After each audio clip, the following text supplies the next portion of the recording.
This is Dave Palumbo with RxMuscle.com in the Art Asylum with Erik Martinez and Daniel Church.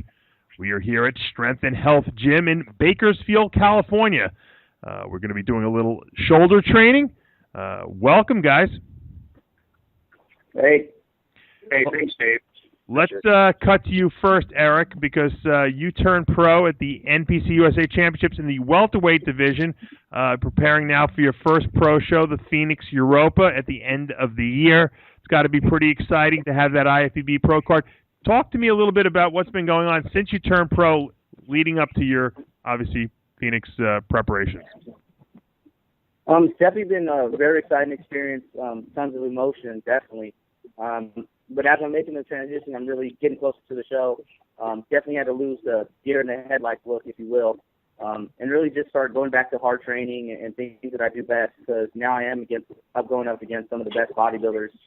So I got to start training that way. And, you know, what I did last time is no longer in existence. It's a totally different level. So I got to do things that I haven't done before. So definitely been working hard, getting all my meals in, training hard, and man, really just, you know, utilizing my off-season. This is my first off-season that I had ever, so taking full advantage of that. That must be nice because you get to actually gain weight now. You don't have to make a weight class. That's correct. Kind of predicting, you know, I don't really like to make predictions. I kind of let my body do the work, but hopefully looking to come in between 15 to 20 pounds heavier for this show. That's amazing. So, yeah, definitely. You know, my off-season, I got up to about 225. 222, bounced around, and I'm still well above 200. I'm about 13 weeks out, and this is the tightest I've been at this weight. So, you know, definitely looking to step on stage pretty heavy this year. Now, Daniel, let's go to you because you got the NPC Orange County coming up.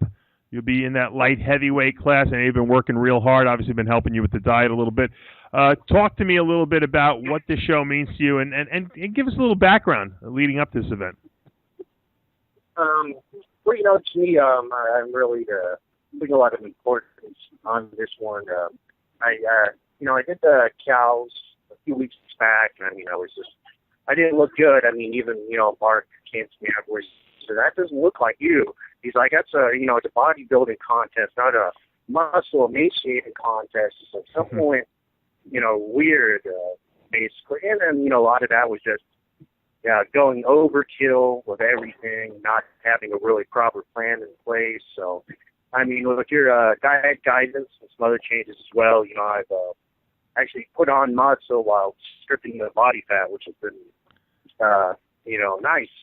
So so I am confident that the most important thing is that I'm going to look better, and that'll be a victory. Stepping on stage will be better, and then True. I'll just take it from there. So. A lot of people, you know, make the mistake of thinking that more is better, more is better, more is better. And you know, when you're dieting, you really can't do that because obviously that's a big mistake.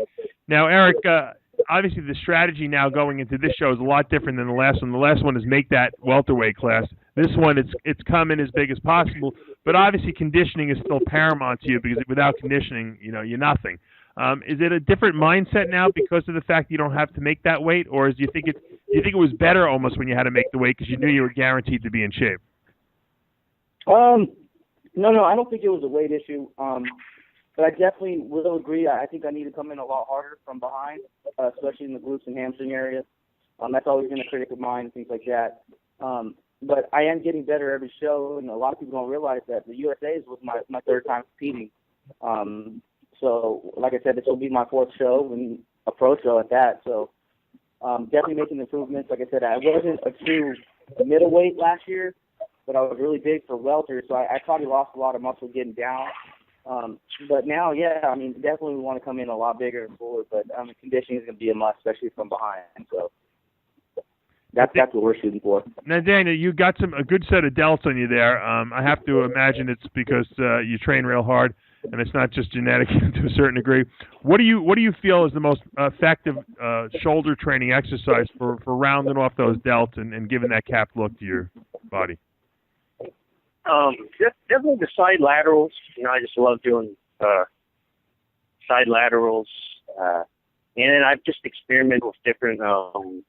I really try to squeeze it when I do, you know, and focus on the contraction. And there's different time periods too, where maybe I'll I'll do the side laterals. We do them in this workout, but maybe I'll hold it at about 1/3 range of motion, and I'll hold it there for an 8 count, and then I finish the full extension. And I'll do maybe 8 reps, 10 reps of that. It's just really fried. And for some reason, it seems like the delts activate the most at that point. I just really enjoy doing those two, I guess. For certain exercises, obviously, I'm watching you guys do some rear delts. You got to really isolate those rear delts, and you can't go crazy with the weight, And I think a lot of people make the mistake of wanting to go heavy when they're doing isolating movements. Talk to me about the importance of form over weight, and it's in terms of development goes. Yeah, for sure. We're doing those. And actually, to be honest, I usually don't even do those, but that's one of Erik's favorites. As I've seen it before. I never really get the cable one to try, and it definitely works. I mean, you don't want to do a lot of the weight. It's not going to behoove you, I guess. I mean, that's probably why I think I've heard you say this too, or why people don't develop good backs, just because they don't, concentrate on using the actual muscles. Yeah, I think delts are the same. Let me ask you a question, Erik. Getting ready for when you turn pro, because a lot of people don't realize how hard you guys work, to get in great shape. I mean, you were in maybe the best shape in the entire show. How many hours of cardio were you doing? How much how hard was the diet? Talk to us a little bit about that, to give the viewers a little understanding of what you had to sacrifice. Yeah, definitely.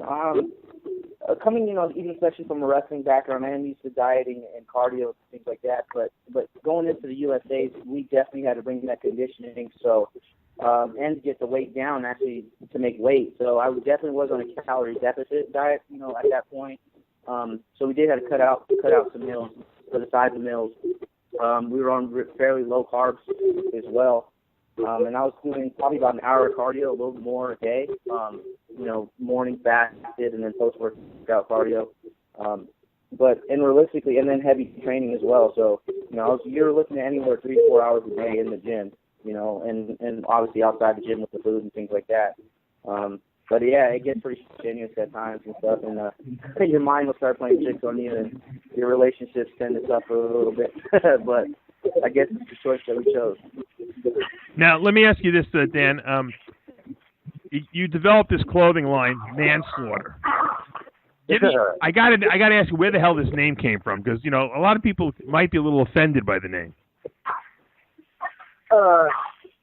Well, it's not. I wouldn't even say it's like a clothing line. I just made a shirt. Yeah, I like to make it into one. I